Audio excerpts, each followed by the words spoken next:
Hello everyone, welcome back to my channel. This is Hitesh Agrawal, and today, I believe today we're gonna mostly end with our checkpoint one. So today's topic is we're gonna configure our secondary sites. So we're gonna configure site two and site three, and we're also gonna discuss DMVPN. What DMVPN is, or I'll explain what DMVPN is, and this is basically what agenda is for today. Uh, DMVPN stands for Dynamic Multipoint Virtual Private Network. Traditionally, VPN is a one-to-one connection, right? DMVPN kind um, extends that to another level. It takes it to so that we can have one-to-many connections or many-to-many connections, and that's what we are going for in this topology. Because we are using ISP network, we are using internet to talk to our site. Uh, it's not a very secure way of communicating because there could be someone listening or someone looking at our data. We don't want that, so we're going to add a layer of encryption, which is VPN. We talk through a VPN tunnel. And because we have so many sites, we have three sites. Generally, we would have some more sites. We're going to use DMVPN to make sure that we have a secure channel to each site.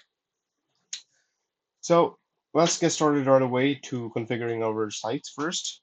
Make sure that we have line connectivity, and then we will move on to DMVPN. All right, so we're back here, and one thing that you guys would notice is that here I'm using Kali Linux instead of web terms. The reason to that is because before I was testing today's topic, and I noticed that web terms were having an issue connecting to the internet. So that's why I switched over to Kali Linux, and with Kali Linux everything seems to be fine, but with web terms there were some issues happening. So I switched over to Kali Linux. It's essentially the same way, same, no difference between either one. This one is messed up, so I have to reboot this one. So, load, and yeah, so right now we're gonna work with Site 2 SW1, Site 2 R1, ISP, Site 3 R1, and Site 3 SW1. First, we can make sure that this copy boots properly. If not, then we have to change it to something else.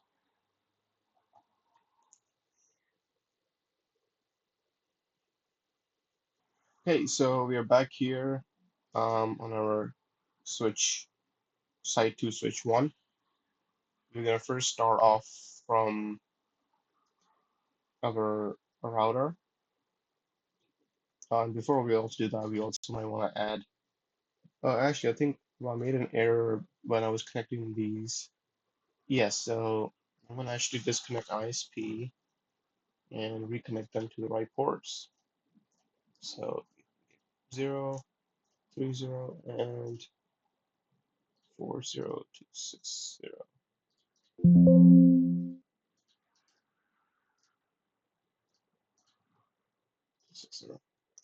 Okay, so starting off with ISP, let's do conf t do show IP int brief. I want to see what I've already assigned. So interface gig 30, IP add 198.13254,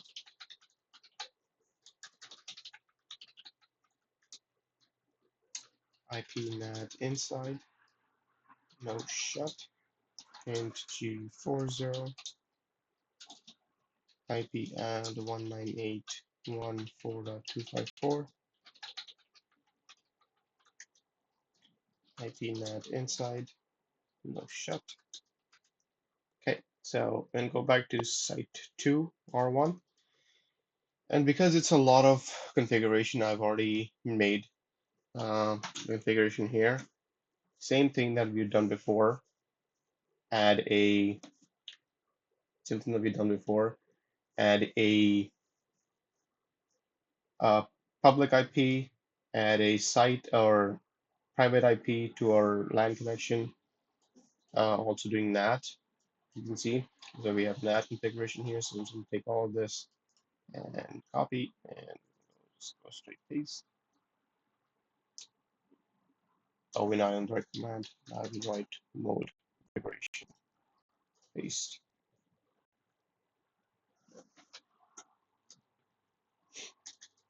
Okay. Same thing on here. In this one, if you see, I have added something more. I've added all the VLANs. I'm keeping the VLANs name same, but the VLAN numbers are different for each site. I'm adding IPs as well. So here we go. Also, if you see IP routing, that means because that we need the IP routing because by default, layer 3 switches operate in layer 2. So IP routing makes sure that the switch is in layer 3. Again, we did the problem again.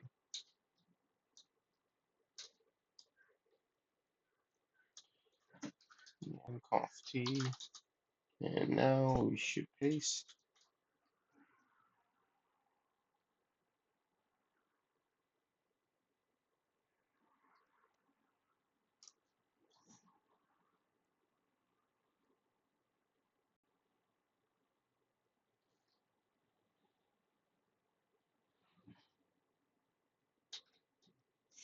Interface G30, switch for access VLAN 130, no shut.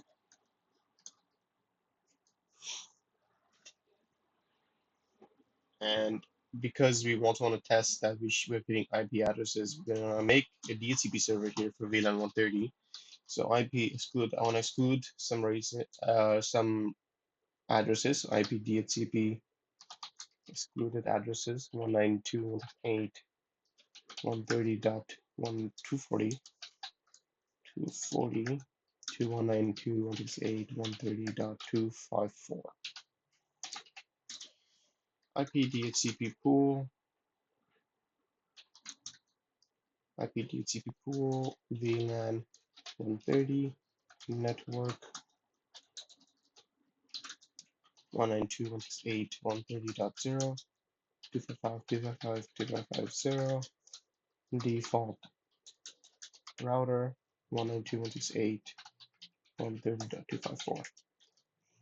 And if we go to our Kotlin Linux now, and we were to re-enable our network, check if we have connectivity.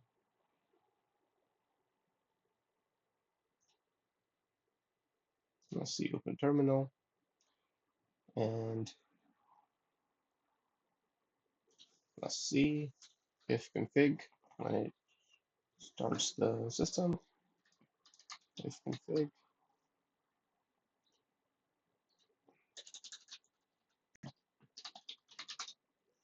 we have an IP 192.168.130.1, and if we ping 8888, let's see if we can get out or not. Not yet. So I think we are missing something. Trace route 8888.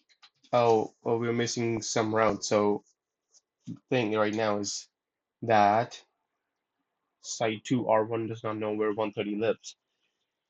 And also we didn't do default routes. So if we do show IP route, I think we did that. I think I put, yeah, so I put this here, site 2 R1 70.254. Do show IP route. Here we did not do so. IP route pod 0, pod 0, 198.13254. Here you should also have do show IP route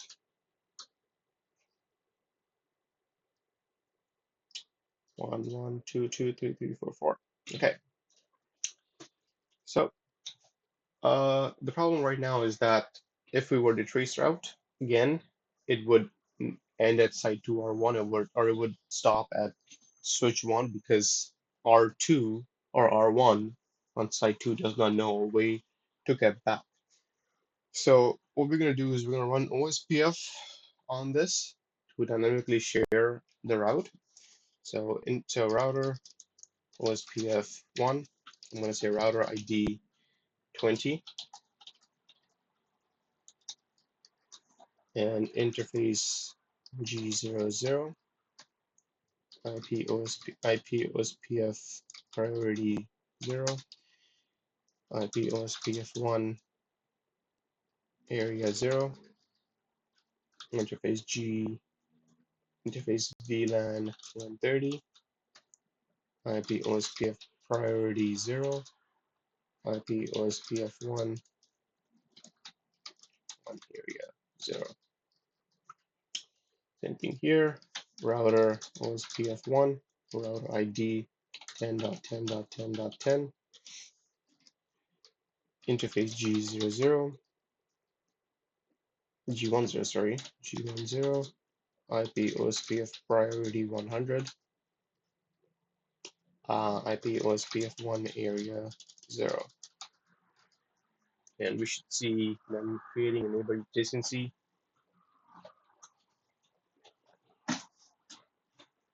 It could take some time. The first time takes time. Let's see. Do show IP OSPF neighbor.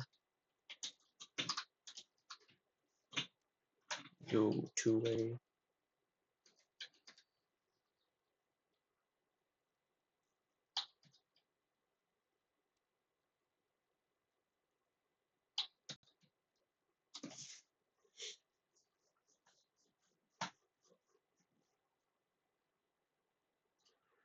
There we go.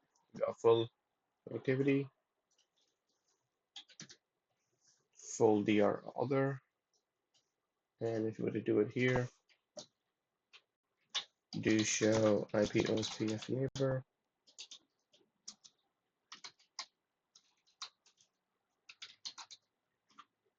Yeah, full DR. So if we do show IP route, here we should not see any OSPF routes, but here we should see one OSPF route. Do show IP OSPF route.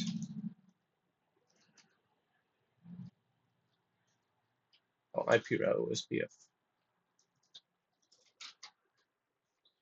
And we see we have learned 192.168.130.0. So let's try pinging again. And now we could ping internet. So we did that. Now let's do our site 3R1 and site 3 SW1. So same concept here. We're gonna change up some parts. I'm gonna make this 4.1, make this 80, and everything else seems the same. We should also do IP route 10, 192 or 198.14254.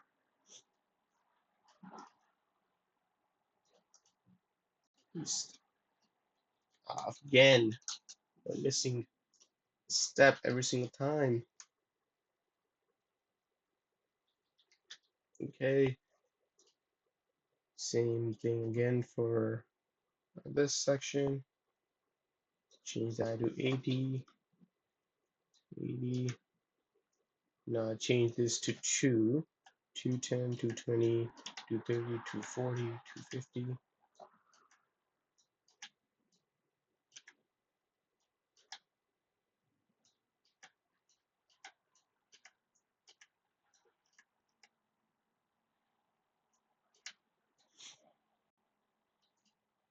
Okay.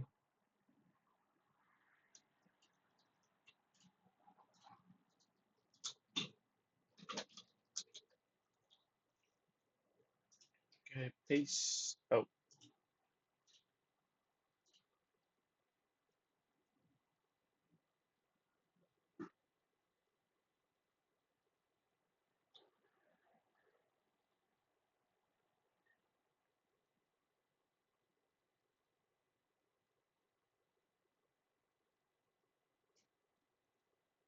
And same thing this time. What we're gonna do is we're gonna check. We're gonna put this in VLAN 210, and this interface is G30. So interface G30, switchboard access VLAN 210.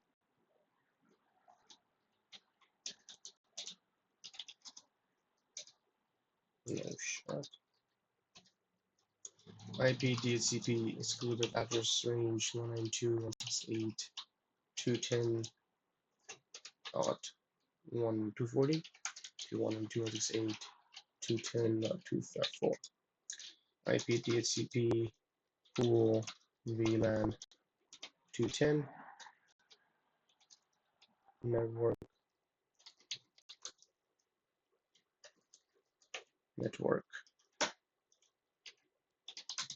192.168.210.220 255.255.255.0. Default router 192.168.210.254. So now, if we go to our second PC and Kali again,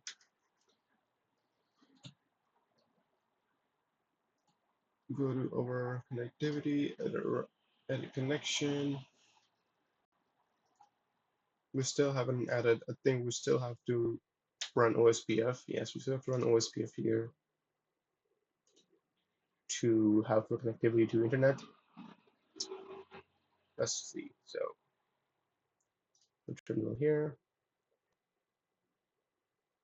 We can also check if we have given a address. So show DHCP binding, and we see we have one address in VLAN 110. So it has taken an address. So if config, we have address, and you can see matches. And I don't think we see the MAC address here, but if you want to see the MAC address, that's something else. But this is that PC. This is called Linux, this address. What we should do now is we should run OSPF on here as well. So router OSPF1, router ID 11.11.11.11, interface G10, IP OSPF1 area 0, IP OSPF priority 100. And what we can also do is, because it's a point-to-point link, we can just say IP OSPF network point-to-point. Same thing over here, int G00, IP OSPF priority 0, IP OSPF network point-to-point, IP OSPF 1 area 0, and interface G30, oh sorry, interface VLAN 210, IP OSPF 1 area 0. So if you were to go here and do show IP OSPF neighbor, the reason why here it says nothing, because we did IP OSPF neighbor point to point, which makes sense because DR and BDR is a concept when we have multiple routers connecting to each other. In this instance, we only have one connectivity between it, so it's not really necessary to have DR BDR. Another thing is do show IP route OSPF, and we see 210. And if we were to go to our second PC now, and we should do a ping. If config first, make sure it's the right one. 210 and ping 888. We have internet. Okay, so we have configured our sites properly. Everything is working. If we were to go ahead and add more PCs in the future, we could add it. And the only thing we will need to do is run OSPF on each VLAN. Apart from that, everything else is proper. And so now we should move on to DMVPN.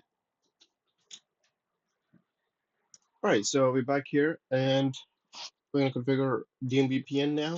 I will say I'm not a fully DMVPN wizard. I do not know everything about DMVPN. But from what I do know, uh, I already explained what I already know. Configuration wise, I can't explain much, but I do know how to configure it. And so let's get straight into it. So the first hub, our hub is hub R1. Second hub is hub R2. We want to make sure that our site 1 R1 and site 1 R2 are the hubs. So we're going to make them our hubs. This OSPF stuff is for later after we have done that. And our spoke 1, which is site 2 R1, and spoke 2, site 3 R1. We won't need this stuff today. This is where if we're going to do something extra security wise. But from what we want, this is enough. All right, so straight into it. Configure our interface tunnel.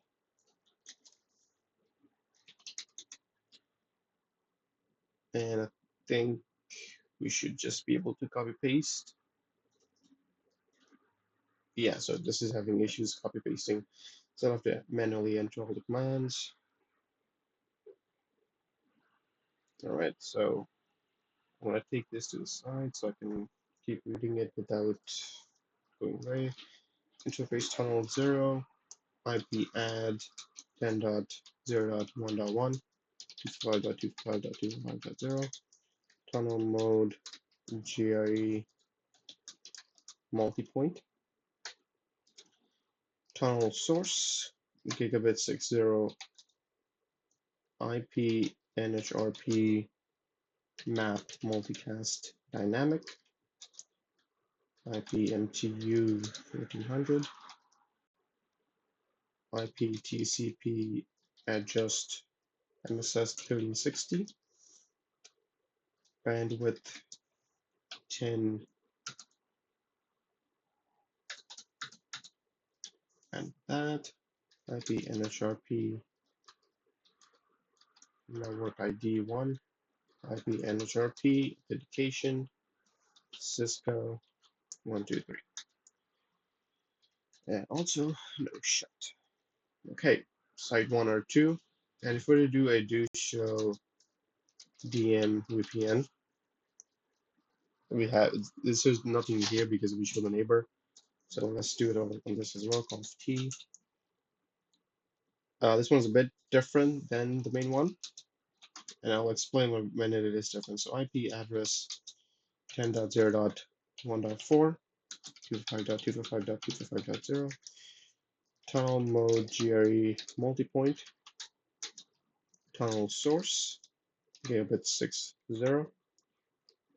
IP NHRP map multicast dynamic, IP MTU 1400, same commands up till now, IP TCP adjust MSS 1360, bandwidth 10.0, IP NHRP network ID 1, IP NHRP authentication, Cisco 123. Now, it's a different one now. The three commands following now are maybe different. So IP NHRP map multicast 198.1.1.1. So you're mapping the multicast to 198.1.1.1. IP NHRP map 10.0.1.1, and we're mapping the tunnel IP of R1 to the public IP of R1, and we're also saying IP NHRP NHS. And if you see, I do a IP NHRP NHS next top server, so NHS 10.0.1.1. No shut. If we do show DMVPN, first time it could take some time, but here we have connectivity up. And if you check the legend here, up just means where we have, well, up says up, we have full connectivity. And attribute S means it's static. Static is fine for now, but we don't want to touch stuff around. So spoke, same thing, int terminal 0. Let's see if I can still copy paste or not. I don't think I can copy paste right now, so I'm gonna just do it normal way. IP address 10.0.1.2, 255.255.255.0, IP tunnel mode GRE multipoint, tunnel source gigabit 60, IP MTU 1400, IP TCP address 3060, bandwidth IP NHRP network ID 1, IP NHRP authentication Cisco 123. Now this one also has different commands because it's spoke. We want to map both site 1 R1 and site 1 R2 as the next hop servers. So IP NHRP NHS 10.0.1.1, and if you do question mark NBMA means NBMA BMA 198.1.1.1 multicast. And same thing for tunnel 2, 1.4, sorry, 2.1. And I think that is it, no shut. And if we do show DMVPN, we have the peers, same thing for site 3R1, interface tunnel 0, IP add 192 or 10.0, sorry, 10.0.1.3, 255.255.2.0.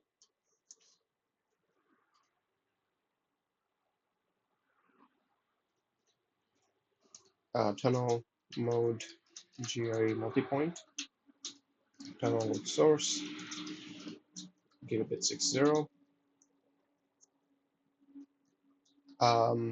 IP,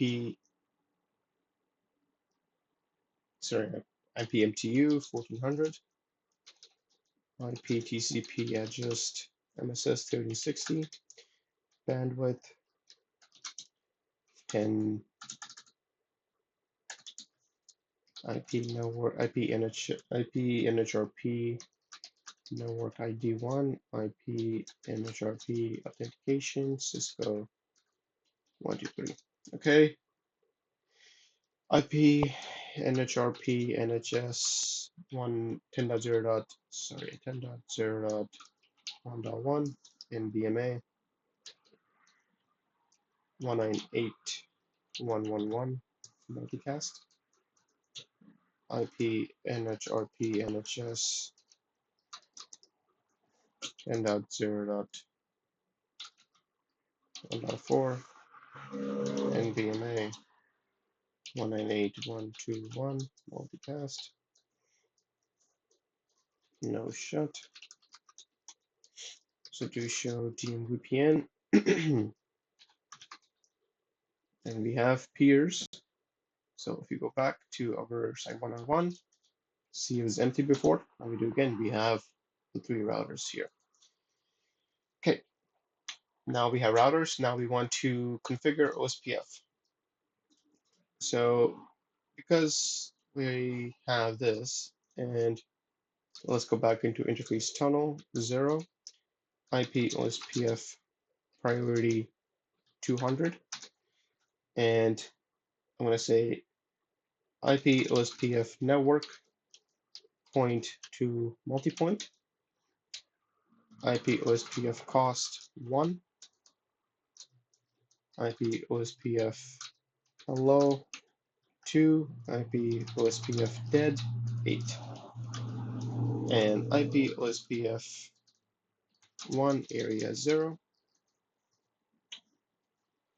Let's go to site 2, interface tunnel 0, IP OSPF priority 195, IP OSPF network point 2.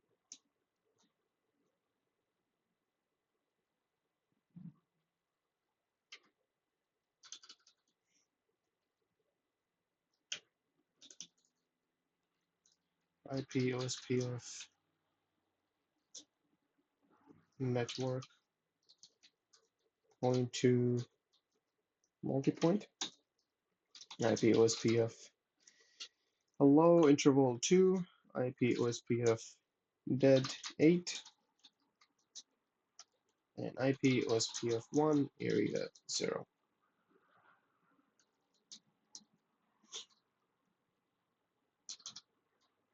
And same thing on the R1, site 2 R1. This is going to be a little bit different. We don't want to add costs here. So interface tunnel 0, IP OSPF priority 100, IP OSPF network point 2 multipoint, IP OSPF hello interval 2, IP OSPF dead interval 8, IP OSPF 1 area 0. And if we do show IP OSPF, do show IP route OSPF, we see that we have now gotten so many more addresses through site 1 R1 and site 2 R1 over the tunnel interface. You can see so there's so many tunnel IPs here. We have 10.0, 20.0, 30.0, 40.0, 52.0, 6.0, and we also have all the other 60.0s. And if you go back to site 1, and if we do show IP route OSPF, we should see the added ones, so 130.0 and 70.0. We don't see more because I haven't actually enabled those interfaces. I haven't added or I haven't enabled those VLANs, and those VLANs won't be enabled until there's something connected to it.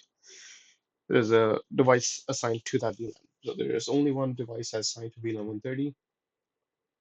So that's fine for now. Site 3R1, I'm gonna configure interface tunnel 0, IP OSPF priority 95, IP OSPF network point 2 multipoint, IP OSPF hello interval 2, IP OSPF dead timer 8, and IP OSPF 1 area 0. So do show IP route OSPF.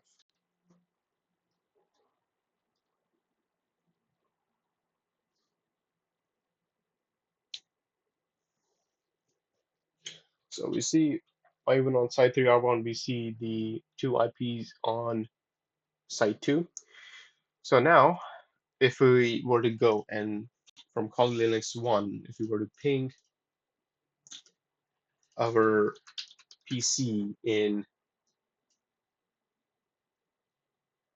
site 3, so if we do clear here, let's see, ping 192.168.210.1, we have connectivity to this.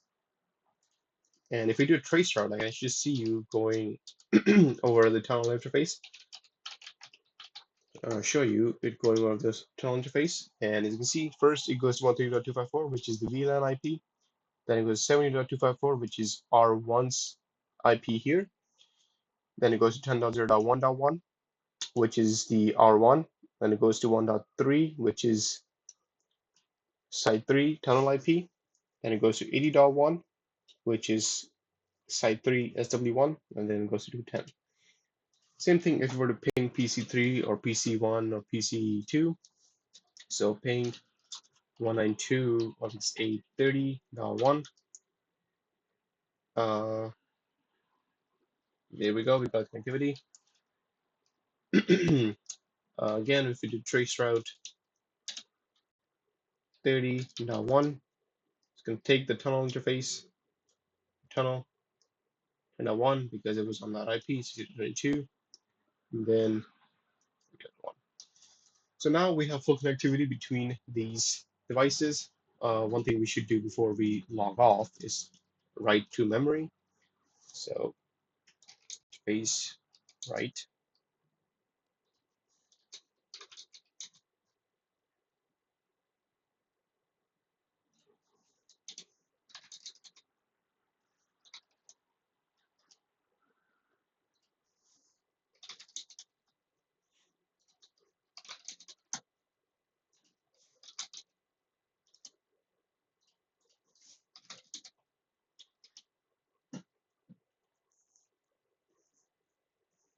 All right. It's just gonna take a little bit longer than normal. But we have, if we do show start,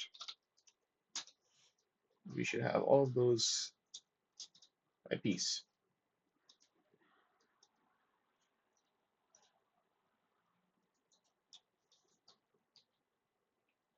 Do show start.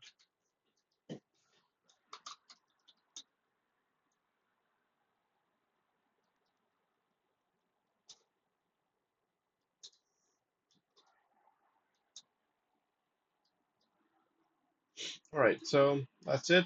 We have done DMVPN. Um, I believe this is as far as we can go with networking.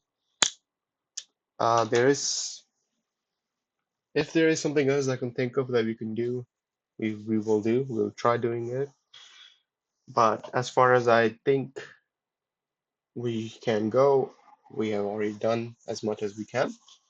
So I believe from next video, we're gonna start working with our checkpoint 2, which is ADDS. And you can see already have a Windows server here. So we're gonna add one Windows server to each LAN next time. So one Windows server here, and one Windows server here. And we're gonna basically have an ADDS. An ADDS domain. We might as well do a multi-site ADDS. I'll just see how that configures. I'll just test it and then make sure it's working properly. Then we'll configure. And I'll show you guys how to do it. But as far as for today, thank you guys for watching. It's been a good checkpoint 1. Yeah, we did see a lot of hiccups, and we worked past them. That's what networking is. Trial and error is basically what networking is. You have to keep configuring, keep looking out for newer stuff. But yeah, that's it. Thank you guys for watching, and I'll see you guys next time.